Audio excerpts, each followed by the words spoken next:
எந்த மாற்றமும் எங்களிடம் இல்லை. மாற்றி பேச முடியாது. மாற்றி பேசினால் அது மலிவான அரசியலாக போய்விடும். மலிவான அரசியல் செய்ய எமக்கு தெரியாது. நிறைய பேர் கேக்குறாங்க, இன்னைக்கு பவரானது டிவி கிட்ட தான் இருக்கு. உங்களுக்கு தெரிஞ்சவங்களும் சரி, அந்த கட்சியில டைரக்டாவும் இருக்கிறாங்க, கூட்டணி மூலமாவும் இருக்கிறாங்க. நீங்க ஏன் டிவி கேக்கு சப்போர்ட்டிவா பேச மாட்டீங்க அப்படின்னு சொல்லி கேக்குறாங்க. கிட்டத்தட்ட பாத்தீங்கன்னா 9 ஆண்டு காலம் திமுகவினுடைய முன்னாள் கூட்டணி கட்சியினர்கள் எல்லாரும் சேர்ந்து 9 ஆண்டு காலம் நமக்கு எஜுகேட் பண்ணிருக்காங்க. என்னன்னா, இது தேர்தலுக்கான கூட்டணிங்கிறத விட இது கொள்கைக்கான கூட்டணி அப்படின்னு சொல்லி சொல்லி சொல்லி நம்மளை வளர்த்ததுனால அவங்க ஏற்பாட்டுல பல போராட்டங்களை நம்ம போய் கலந்துருக்கோம். அப்படிப்பட்ட ஒரு சூழலை நம்ம எல்லாத்தையுமே கையாண்டு அந்த கொள்கையை நம்ம மனசுல நல்ல நிலைத்து நிற்கிற அளவுக்கு நம்ம அதை ஊண்ட செய்து நம்ம பேசி வந்திருக்கிறோம். அது மட்டும் இல்லாம எலெக்ஷன் முன்னாடி டிவிகேக்கு ஏன் நம்ம ஓட்டு போடக்கூடாது, அவங்களுக்கு கொள்கை நிலைத்தன்மை இல்ல அப்படிங்கறத நம்ம முன்னாடியே சொன்னோம். இப்ப அதான் நடக்குது.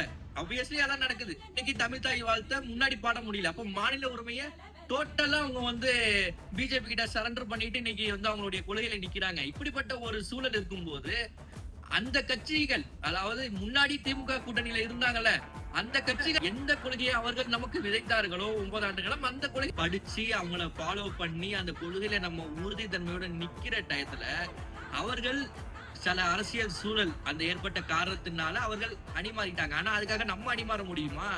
அதுதான் அண்ணன் ஷானவாஸ் அவர்கள் கூட நான் சொல்லி இருக்கிறாங்க.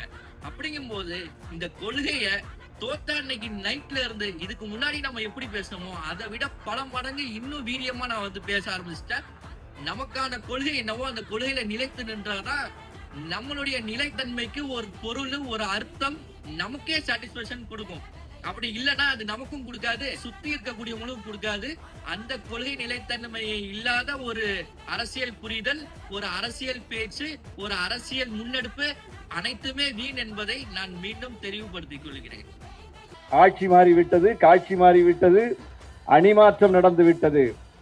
ஆனால் அதற்காக எம்மை போன்றவர்கள் கொள்கையை மாற்ற முடியுமா?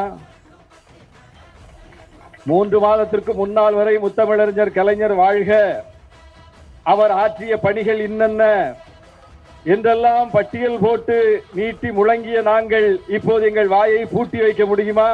பல ஆண்டுகளாக எந்த கருத்தை மக்களிடம் சொன்னோமோ, எந்த கொள்கையை முன்னிறுத்தினோமோ, எந்த கொள்கையின் ஐக்கானாக முத்தமிழறிஞர் கலைஞர் அவர்களை பார்த்தோமோ அதை அப்படியே பார்க்கிறோம், அப்படியே தொடர்கிறோம்.